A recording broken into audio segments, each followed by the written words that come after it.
at all surprised that Williams was there at 11? Were you expecting him to go earlier? We were. We were hanging on. Yeah, we thought there were a number of instances where he might go, and it just kept watching the deal, and it kept other guys kept showing up. So that was a good thing for us, and really pleased with adding Mikel to our group. What sold you guys on him specifically? Everything. I think that the totality of the whole process, and the film is very impressive. I mean, Mikel's a big, good-looking kid in every way. He's big, he's tall, he's long. He's a great athlete. He's tough. He's smart. He's versatile. He can play outside. He can play inside. He does all those things. I think the toughness. He played through an ankle injury last year and missed 2 games. But high ankle sprains can be a tough deal. And to only miss 2 games and play as well as he did, came through here on a 30 visit and really got a feel for the kid. And I just think all of that led us to this guy is a Niner. He fits who we are, our culture, and we pounced when he was there. You're hanging on. Did you try to trade up to get him? May have. I may have. And I don't know. No, we tried, and thank God they took someone else because he was still there when we were picked, so we're happy. The other day you mentioned you had a few guys in line for that pick. Was he the guy that you guys were really hoping to get and hoping that was available at 11? And if not, you had some others in mind? Go ahead. Let me go? Yeah. Yeah, definitely. That's the hardest thing because you got to have a number of guys that you really want, but you definitely got to know who you're going to take first. I just told the story on the radio, but like my wife and kids, I told them who I wanted last night. I trust them. None of you guys know them. But I told them Mikel, and they're like, I was like, but he's not gonna. I don't think he's gonna be there. So I was telling them the other people we might think about. My wife calls me this morning and says she just read a mock draft that he's going 28th, and she was worried that we were just dead wrong about everything and started doubting me. But we had a good idea he was going earlier, and but you don't actually know. And so we thought about going up, and John definitely attempted for a sec, and I was like, good attempt, man. I think we should go. But they shot him down. And so we were ready to watch him go away, and we were ready to go to our second and third. But he didn't go where we thought he was going to go. And then he got to our pick, and I was like, can't believe you tried to trade there. Of course he was coming. So, that's our thing about the draft. You never know. But we stuck there and waited for a guy, and we got the guy we wanted. You talked the other day about you look at the guy who can set the edge at defensive line. That seems what sort of stands out in Mikel. Just how did that aspect of his game sort of? Well, specifically to that, I was just talking to Chris Kasarik, and he said this, and, when we went through our draft meetings, I think he's the best edge setter in college football. I think he's the best edge setter in this draft class. So if that's the premise of one of the things that's a hallmark of what we want in an edge guy, he does it extremely well. And I think that was impressive. Again, I mentioned the ability. He plays outside. He can come inside in the sub rush packages and rush over guards. And then I think, him being 20 years old but having a maturity and a way about him when he came through here, we felt that. We felt his presence. They talk about it at Georgia and his leadership and all those things, and you could feel it. He's just very comfortable in his own skin, and that was impressive when you put it along with together with the film. What's his skill set as a pass rusher, and how much upside does he have there? I think he's got a lot of upside. His skill set is a guy that can rush with power. He's a good enough athlete where he's got some wiggle. He's extremely proficient. I think when they run games for that big of an athlete, I think he's a really good stop-start. Sometimes those guys can get going, but it's hard when a quarterback steps up. They can't change direction. I think he can do that really well. So he's got a lot of attributes. He's obviously got to come put them all together. But we're excited to work with him. It's awesome when you got a guy that the more you watch him, the better he gets. And when you see how he uses his length and his arms and stuff, that stuff doesn't jump off the tape with everyone. Like when you first turn on Nick, when he was at Ohio State, you don't appreciate him the first time you watch him. But the more you watch him, you realize how much of a ninja he is with his hands and hand placement, all that stuff. And that's how Mikel grows on you too. The more you watch him, like, man, this guy's. I knew he was good, but he's a lot better than I thought. And then, love him over guards. but he also can do it outside just as well. So to have that versatility, two areas that can help us a lot, and to be as physical in the run game and to be the type of guy he is, that's why it's been a spot guy we were hoping for a while.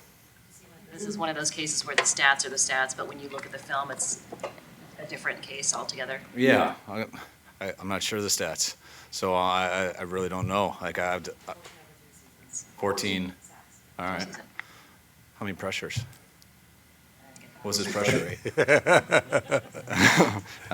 But that all stuff goes into play, you know. So it's if someone, you know, if you see something that's alarming, and there are a bunch of stats that match it, it all stacks up. You know, when you watch the tape and those questions don't come up. If someone brings it to your attention and it's something alarming, I guarantee someone did tell me that. But that doesn't even register that much because that's not what I see. I see a guy that's really hard to block in the run game and the pass game, hard to block for tackles, hard to block for guards. And I think it's really cool when you think about college football now. I mean, half these guys coming out, I say the majority almost seem 24, 25. And we got a 20-year-old who looks like a man on tape. But to look like a man on tape as a 20-year-old when you're going against 25-year-olds, I think is a big difference. And I'm excited to see him in the NFL 5 years from now when he'll only be 25. The ankle, how difficult did the ankle make it to evaluate his season last year, and also just what's your comfort level with where he is in terms of impact? So I think when a guy has a body of work, you almost appreciate that. You don't like that he had an ankle injury, but you give him a ton of credit. Matt Barrows, you just mentioned Will Muschamp. Will just texted me and said this guy played. He's tough as you know what. He just played through an ankle injury the entire year and missed 2 games, and he's tough, he's smart, he's got huge upside, you know. So all the things we saw, and so when you see the previous years and all that, and he's doing great. Now, he just had a pro day just about 7 days ago and looked really good, and our docs checked him out. It was all good. Ankle sprains we've all dealt with, and they're as nagging of an injury as you can have, and most people are out a month with them, but even when you're out a month, they still linger all year. And so when you watch this tape, and I watched it before, I kind of see everyone, especially the top guys, and then I get in there and I hear some of this stuff, and I liked him not knowing that. And then you hear that stuff, and you're like, all right, that says a lot about his character, how tough he can play. They only missed 2 games because of it, but also the fact I know he's not healthy either all the time because I know how much high ankle sprains linger.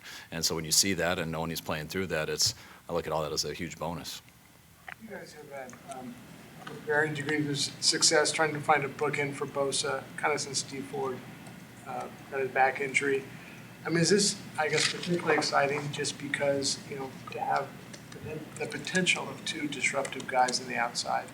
Absolutely, yeah, and we still need more. You know, we got 10 more picks, and he won't be the only D lineman. So, you know, we got to keep going.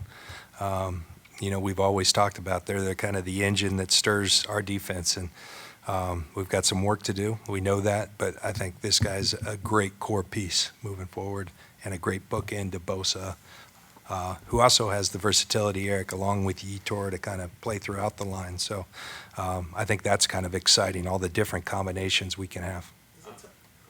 I'm assuming that you talked to Kirby Smart. What was his appraisal of his leadership and the effect that Mikel had on the locker room at Georgia? You know what? I am tight with Kirby, but pretty soon and early in this process, it was apparent that Mikel was a guy for us, and so we kind of laid low on that. You know, like Kyle said it when we were on the radio, sometimes you don't have a lot of the character of this kid is impeccable. The scouts did a tremendous job delivering the information. We saw everything we liked, and so sometimes it's best just to let things lie, and we did. It's so scary to have to go find things out because usually people find out that you're trying to find things out, and so there's always a risk to that. And so if you're asking someone something just to ask it, that doesn't help you that much. You shouldn't do it. That's how people find something out, through third parties, and that allows people to jump in front of you. It's just, we've learned things too much that way, so other people do that. So yeah, you want to dig into everybody, but if you can do that without putting yourself on Main Street to do it, that usually helps you. But sometimes you don't have that. You're not in that situation. You got to speak to the guy. You got to dig more. But that was cool not having to do that as much with this guy. Is it tough to project him into your system when he played so much 4-eye in college? And what does it say about him that he could play that position with his body type? I think what it helps us, that's not the style we play. Georgia, Schumann, their coordinator, they've been very successful. that's not the technique. It's very antithetical to the way we play. We get our guys raring and ready to go. But I think you see enough of Mikel, particularly on third down, that we see all the things that I think it just makes for even more excitement than when he is cut loose. Watch out. When you talk about maturity of being comfortable in his own skin, what are some of the things that stand out to you that maybe you don't see in other people? I don't know about not seeing in other people. I just think, so you come on these 30 visits, and it's one small piece of the entire puzzle. But we have noticed that some of our best players have made a really good impression, and we try to throw some guys we have no interest in just to keep people guessing, because people do study those things. People in this room study those things very well. So we try to throw some, but it is, I remember Fred Warner, his 30 visit just solidified that our interest in this guy. Mikel had a very similar, I know Kyle, we're not in on every conversation, but we, work together and having those conversations. And there was just, a lot of these guys, and they should be, are incredibly nervous. If he hit it very well. He just seemed very comfortable who he is, what he wants to be, and that left us really excited. And I think, did a great job at just letting us feel what football means to him and why he loves the game so much. Attend any of his games, and did you just meet him for the first time on that visit? So when you go to games, you don't meet them. But I didn't see Mikel's game this year. No. Or 2 weeks ago? Yeah, that was the first time I met him at the 30. Yeah.